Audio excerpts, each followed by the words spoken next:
A discussão sobre privatização no Brasil, como de resto sobre qualquer tema, padece de inúmeros vícios e distorções, e está regredindo cada vez mais. Até há pouco tempo, admitia-se, ao menos, que serviços essenciais não podem ser privatizados, porque, evidentemente, o objetivo não pode ser o lucro, que, obviamente, é o foco legítimo, por sinal, de toda empresa privada. Mas o objetivo também não pode ser o prejuízo. E isso depende de princípios e diretrizes que o Brasil não tem, como fiscalização de qualidade e mecanismos de vigilância colocados ao alcance da própria sociedade. Quem acha que desonestidade e corrupção existem apenas no sistema estatal deve desconhecer a realidade recente que envolve várias empresas privadas. E nem é preciso citar nomes, basta olhar o noticiário para constatar o número de empresários que estão presos por corrupção. Se vão ficar é outra história, mas estão. Haverá de se dizer que eles se corromperam por pressão do sistema corrupto do governo, ao qual teriam sido obrigados a se submeter. Ora, a corrupção é um esquema de mão dupla. Se alguém tenta me comprar e eu aceito me vender, evidentemente a corrupção não é apenas de quem compra, mas também de quem se vende. Então, a corrupção contamina não apenas o sistema público, como está também incrustada na iniciativa privada. E padece da doença de cinismo crônico quem acha que basta ser empresário para ser honesto, ou que todas as empresas no Brasil estão vacinadas contra a corrupção e a desonestidade. Evidentemente que os vícios, sofismas e distorções são mais profundos. O acirramento da guerra ideológica passou a produzir monstrengos do tipo: se é de esquerda, é desonesto, se é de direita, é honesto, ou vice-versa. Esse maniqueísmo contamina o debate e afasta o resultado que se pretende sadio de qualquer debate. Não se trata exatamente de um debate, mas sim, como costumamos chamar, de ideologismos fanáticos em permanente conflito. Países sérios deixam a educação em boas mãos, e isso não significa transferi-la à iniciativa privada, obrigatoriamente. Exemplos de educação gratuita respaldada pelo Estado estão exatamente nos países que oferecem educação da melhor qualidade. Polônia, França, Israel e Suécia, este último país com ensino gratuito dos 6 aos 16 anos, estão entre esses países que melhor educam. A Coreia do Sul, não confundir com a Coreia do Norte, possui um dos sistemas educacionais mais rigorosos e de melhor qualidade, com escola gratuita dos 6 aos 15 anos. Esse rigor chega a ser até exagerado devido ao altíssimo grau de competitividade entre os estudantes, que além de passarem várias horas nas escolas públicas, muitas vezes são obrigadas a estudar também em escolas particulares e a estender o período de estudos até de madrugada, tendo que acordar no dia seguinte muito cedo para ir para as escolas públicas. Apesar dos problemas que isso tem causado aos jovens, ou até às crianças, de qualquer modo, a Coreia do Sul atribui ao ensino o seu desenvolvimento econômico, tecnológico, humano e em diversos setores. O ensino naquele país é considerado até mais rigoroso do que no Japão, que, junto com o Canadá, também se insere entre os países com melhor qualidade de ensino.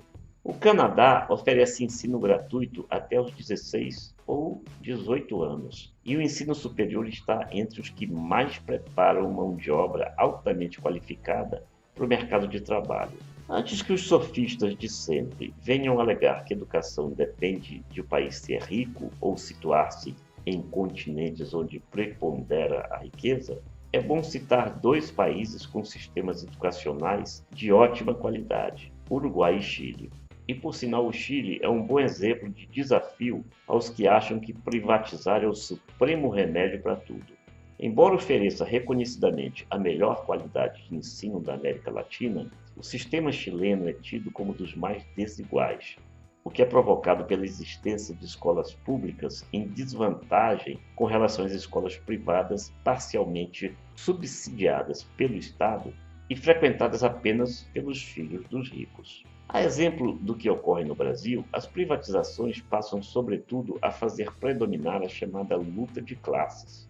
Ou seja, ao sistema privado tem acesso apenas as chamadas classes altas, restando aos pobres apenas a deterioração crescente e permanente do ensino público. A privatização não ocorre apenas para produzir ensino caro e de qualidade, mas, sobretudo, para separar os estudantes ricos dos pobres. Evidentemente, se houvesse apenas ensino público, como ressaltamos em vídeo recente, os ricos se empenhariam em torná-lo de qualidade, pois seus filhos teriam que estudar lá também. A escola privada é constantemente pressionada e vigiada por quem tem poder de pressão, que são os ricos, que evidentemente estão se lixando para a deterioração da escola pública, pois não precisam dela. Esta, por sua vez, pode apenas contar com a insatisfação das classes pobres, que não dispõem de poder de pressão e ficam relegadas ao esquecimento e à corrupção, que debilita cada vez mais a escola pública. E, evidentemente, seria excesso de cinismo e até de escárnio com os pobres dizer que eles poderiam aderir à escola particular como alternativa para esse infortúnio. A escola particular presta porque é vigiada. A escola pública não presta porque é abandonada. Falamos aqui do Chile, considerado o melhor sistema educacional da América Latina, apesar do fosso criado com a existência das escolas particulares só acessíveis aos filhos dos ricos, e do Uruguai, que disponibiliza à sua população escola gratuita por 9 anos, abrangendo da escola até a educação superior. Não por simples coincidência, exatamente Chile e Uruguai são considerados os dois países menos contaminados pela corrupção na América Latina e também os mais seguros. Mais uma resposta imediata, exata e inquestionável aos energúmenos que insistem em dizer que a questão da violência está totalmente dissociada dos fatores de ordem social e educacional. Não dá tempo de citar aqui todas as distorções e cinismos de que se municiam os privatistas fanáticos num país onde a saúde, a educação e a segurança estão privatizadas e nem por isso contribuíram para produzir um Brasil melhor e menos corrupto, muito pelo contrário. Outro truquezinho cínico é fingirem que se esquecem de que o avanço tecnológico é irreversível e que, portanto, orelhões não deixaram de existir em razão das privatizações, mas sim em consequência desse avanço tecnológico que resultou em formas mais dinâmicas e eficazes de comunicação. Evidentemente que há duas faces de estupidez: os que acham que tudo deve ser estatizado e os que acham que tudo deve ser privatizado. Nenhuma coisa nem outra. A iniciativa privada tem um papel importante a cumprir em setores específicos de produção. Mas setores estratégicos e serviços essenciais devem ser geridos pelo Estado, que não se torna corrupto apenas por ser estatal, mas sim pelo fato de não se valorizar a educação e não se dotar a sociedade de mecanismos eficazes de vigilância, controle e fiscalização, sem padecer dessa avassaladora onda de corrupção que nos assola. Veja logo a seguir os links para o nosso site sucessoefortuna.com.br. Estamos esperando você.